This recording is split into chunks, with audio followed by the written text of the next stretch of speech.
नमस्कार, मैं doctor Suman Siwach, assistant professor of history, IGN college Ladwa.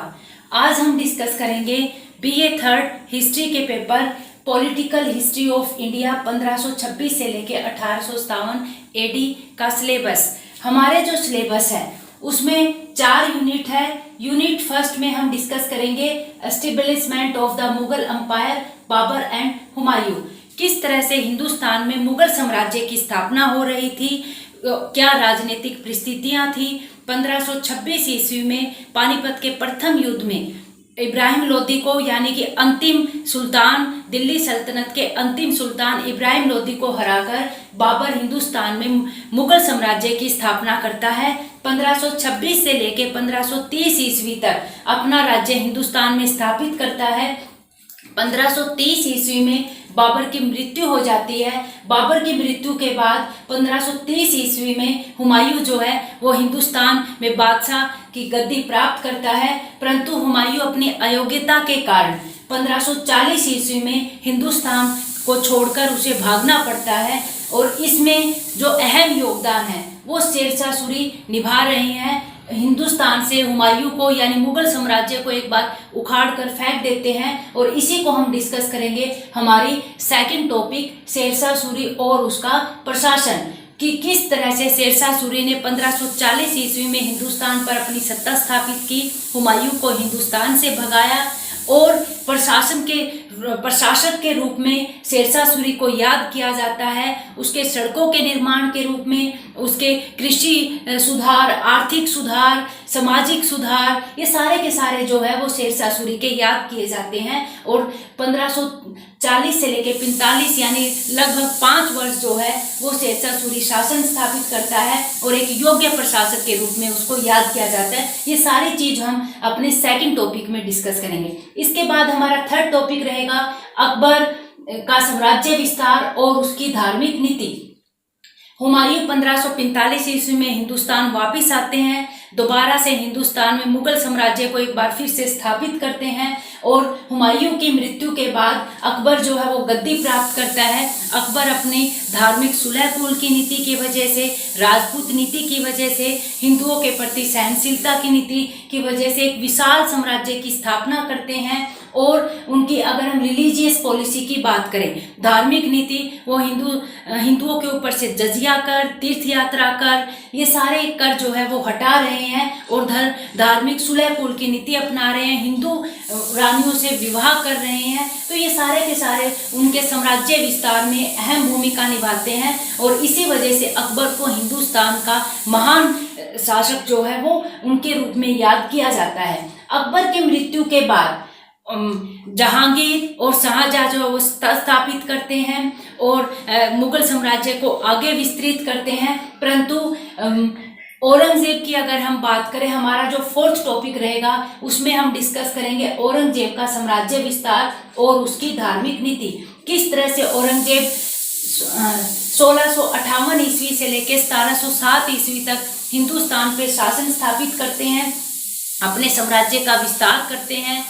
उनका जो साम्राज्य है वो हमें नजर आता है, पूर्व में बंगाल से लेकर पश्चिम में अरब सागर तक, उत्तर में हिमालय से लेकर दक्षिण में कावेरी नदी तक एक विशाल राज्य की स्थापना करते हैं। परंतु अगर हम उनकी धार्मिक नीति की बात करें कि किस तरह से अकबर ने अपनी धार्मिक सुलह कुल की नीति की वजह से हिंदुस्तान में राष्ट्रीय राज्य की स्थापना की, बिल्कुल उसके विपरीत जो है औरंगजेब को अगर हम पढ़ेंगे तो हमें नजर आता है कि औरंगजेब जो है वो अपनी धार्मिक नीति की वजह से, कट्टर धार्मिक नीति की वजह से एक विशाल मुगल साम्राज्य को कब्र के रूप में स्थापित कर देता है। उसके अंत में अहम भूमिका जो है, मुगल साम्राज्य के पतन में अहम भूमिका जो है वो निभाता है। किस तरह से वो हिंदुओं के ऊपर दोबारा से जजिया कर लगाता है, तीर्थ यात्रा कर लगाता है, व्यापारिक करों में भी हिंदू और मुस्लिम्स में भेदभाव कर रहा है। अगर हम एक उदाहरण के तौर पर देखें तो वो व्यापारियों के ऊपर, मुस्लिम्स के ऊपर 2.5% कर ले रहा है और हिंदुओं के ऊपर वो 5% कर ले रहा है। तो इस तरह से उनकी जो धार्मिक नीति है वो कहीं ना कहीं पूरे राज्य में असंतोष फैलाती है और अनेक विद्रोह का सामना औरंगजेब को करना पड़ता है। औरंगजेब की धार्मिक कट्टर नीति की वजह से जाट जो है वो भी विद्रोह कर रहे हैं, सतनामी विद्रोह कर रहे हैं, बुंदेले विद्रोह कर रहे हैं, राजपूत उसके अगेंस्ट है, दक्षिण भारत की सिया रियासतें जो वो भी विद्रोह कर रहे हैं, सिख राज्य भी उनके अगेंस्ट है। तो ये इस तरह से हमें नजर आता है कि औरंगजेब की जो धार्मिक नीति है वो मुगल साम्राज्य के पतन में भी अहम भूमिका निभाती है। ये सारी चीज जो है कि किस तरह से मुगल साम्राज्य की स्थापना हो रही है, बाबर कर रहा है, हुमायूं उसको आगे बढ़ा रहा है, परंतु अयोग्यता की वजह से शेरशाह सूरी जो है वो सूरवंश की स्थापना कर रहा है। फिर हम अकबर के साम्राज्य विस्तार और धार्मिक नीति और औरंगजेब के साम्राज्य विस्तार और धार्मिक नीति, इस सारे को हम यूनिट फर्स्ट में जो है वो डिस्कस करेंगे। अगर हम यूनिट सेकंड की बात करें, इसमें हम पर्टिकुलर जो है relations of Mughal with the Rajput, कि राजपूतों के साथ बाबर के किस तरह के संबंध थे, किस तरह से राणा सांगा के साथ उनका कानवा का युद्ध हो रहा है, या फिर हम हुमायूं की बात करें, हुमायूं के राजपूतों के साथ संबंध कैसे थे। फिर अकबर की अगर हम बात करें, अकबर ने राजपूत महिलाओं से विवाह किया, उनसे मैत्रिक संबंध स्थापित किए, हरम में मंदिर की स्थापना की, यानी कि उसके राजपूतों के साथ बहुत बढ़िया संबंध है और वो राजपूतों को मनसबदार के पदों पर भी वो बिठा रहा है और विशाल राज्य की स्थापना कर रहा है। फिर अगर हम जहांगीर की बात करें, उसके भी राजपूतों के साथ संबंध है, क्योंकि उसके तो खून में ही जो है वो हिंदू खून हमें नजर आता है। या हम शाहजहां की बात करें, उसके भी राजपूतों के साथ जो संबंध है वो कहीं ना कहीं थोड़े बहुत जो है वो कम होना शुरू हो जाते हैं। परंतु औरंगजेब के समय में जब जसवंत सिंह और जयसिंह की मृत्यु हो जाती है, उसके बाद तो उसके जो संबंध है राजपूतों के साथ वो पूरी तरह से जो है वो हमें लग रहा है कि अंत की तरफ जा रहे हैं। तो ये सारी चीज जो है वो हम डिस्कस करेंगे अपने यूनिट फर्स्ट के फर्स्ट टॉपिक में, कि मुगलों के राजपूतों के साथ संबंध कैसे। इसी तरह से अगर हम दक्षिण नीति की बात करें कि मुगलों की दक्षिण भारत के प्रति किस तरह की नीति है, तो हमें नजर आता है बाबर दक्षिण भारत में नहीं पहुंच पाता है, क्योंकि दक्षिण भारत में इसमें कृष्णदेव राय का शासन है।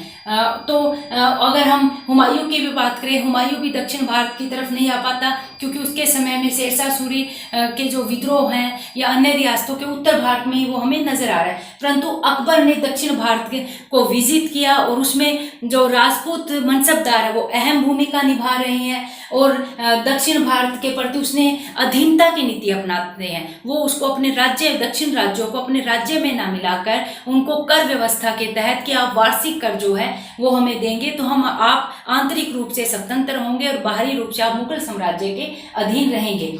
इसके बाद अगर हम जहांगीर और शाहजहां की भी बात करें, दक्षिण भारत के में उनके संबंध हमें नजर आते हैं। या लास्ट में अगर हम औरंगजेब की बात करें, औरंगजेब कट्टर सुन्नी मुसलमान है और दक्षिण भारत में शिया शासकों का हमें शासन जो है वो नजर आता है कि किस तरह से शिया शासक है और वो कट्टर सुन्नी मुसलमान है। तो दक्षिण भारत में लगातार विद्रोह हो रहे हैं। वो सूबेदार के पद पर जब तक रहा तब तक विद्रोह दबाता रहा और जब वो सम्राट के पद पर बैठता है उसके बाद भी वो दक्षिण भारत में इन विद्रोह को दबाने में लगा रहता है और वो अधीनता की नीति को त्याग कर दक्षिण भारत के राज्यों को मिला लेता है और उसको नुकसान भी उठाना पड़ता है। और लास्ट की अगर हम 1707 की बात करें, औरंगजेब की तो मृत्यु ही दक्षिण भारत में हो रही है। तो ये हमें उनके मुगलों के दक्षिण भारत के संबंध नजर आते हैं, जिसको हम विस्तार रूप से सेकंड यूनिट के सेकंड टॉपिक में हम डिस्कस करेंगे। इसके बाद हम मुगलों के प्रशासन की अगर हम बात करें